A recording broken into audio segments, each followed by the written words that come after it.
Hello everybody, welcome back to Dracaena and some fun science facts about winemaking. So last time we got together, we were talking about that deep, bold color of the red, and this time we're going to continue the conversation of the color of the wine and what makes each wine achieve their distinct colors. So whether you're sipping on that crisp white wine, a delicate rosé, or that bold red, the secret lies in how the grapes are processed, especially their skin contact. So we're going to talk about the science behind these three wines and what the winemakers do in order to craft those hues and flavors that they want you to enjoy in your glass. So let's start off with the white wine. So how does white wine get its pale color? White wine is typically made from both white and, yes, red grapes. So just as we make our Blanc de Franc, that is a red grape that we process as a white wine. And that is becoming more and more of a trend. But generally speaking, white wines come from those, those grapes, those yellow or green grapes, and we get that color in that white wine. So the key to the clear, pale color lies in the absence of skin contact during fermentation. Once the grapes are pressed, the juice is separated immediately from the skins and leaving behind all of those pigments and additionally leaving behind all of those tannins. So the white wines, you're going to taste that acidity without the tannins. So red wines can be very acidic, but because we have the tannins in there also, they kind of balance out that acidity and you don't really get that ooh in your face acidity that you do with a lot of white wines. So this process of making the white wines, it's going to highlight the fresh, fruity, and zesty characteristics of the juice, which is why white wines such as Sauvignon Blanc or steel aged Chardonnay are celebrated for their crisp and clean flavors. Now, if we go to the rosé, rosé gets its beautiful pink hue from limited skin contact. And each winemaker is going to determine how much color they want that rosé to be. So for the people who say, oh, I don't drink rosé, that's a very bold statement because rosé can be made from any red grape.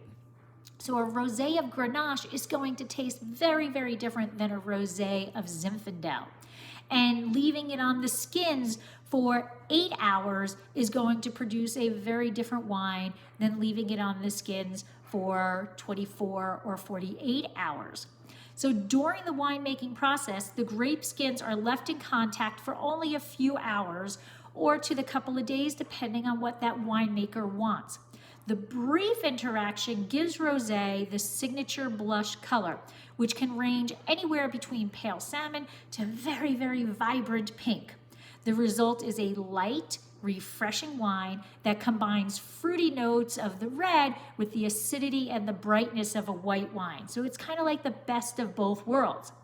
Popular rosé wines like Provençal rosé are perfect for summer sipping, but don't believe that you can only drink rosé in the summer. They are perfect all year round, and they actually make spectacular winter holiday meals complete. So why skin contact matters? Well, the amount of time the juice spends on the grape skins determines just the color, but also the tannins, that body of the wine, that flavor profile of the wine. So basically we get no skin contact is white wine, light, crisp, fruit forward. Short skin contact is kind of a rosé, right? We get delicate, balanced, and refreshing. And then extended skin contact is that red wine, and we're getting rich, tannic, and bold wines. So this technique gives winemakers endless possibilities to create wines that will suit every palate. So some of you might be thinking, yeah, but what about that orange wine? What the heck is orange wine? Well, orange wine can be kind of like a to your brain because basically what an orange wine is you are making a red wine process but with a white wine. So orange wines are gonna flip that script, and it's made from white grapes, but now we're gonna have extended skin contact on them, resulting in a deep amber color and a tannic structure. Because yes, white grapes have tannins. So if we leave the juice on contact with those skins, those tannins are going to be absorbed into the wine just as if it is a red wine. The only difference is we don't have those dark hues from the red grapes to go in, and that's why we get the orange color. A fascinating blend of white wine freshness and red wine complexity. Orange wine is another testament to like the art of winemaking. Okay, we can do so many things. They are, it is like limitless to the things that we can do in the winemaking world. So the color of your wine is much more than just aesthetics. It's the story of the winemaker. It's the story of the craftsmanship, the science, the tradition.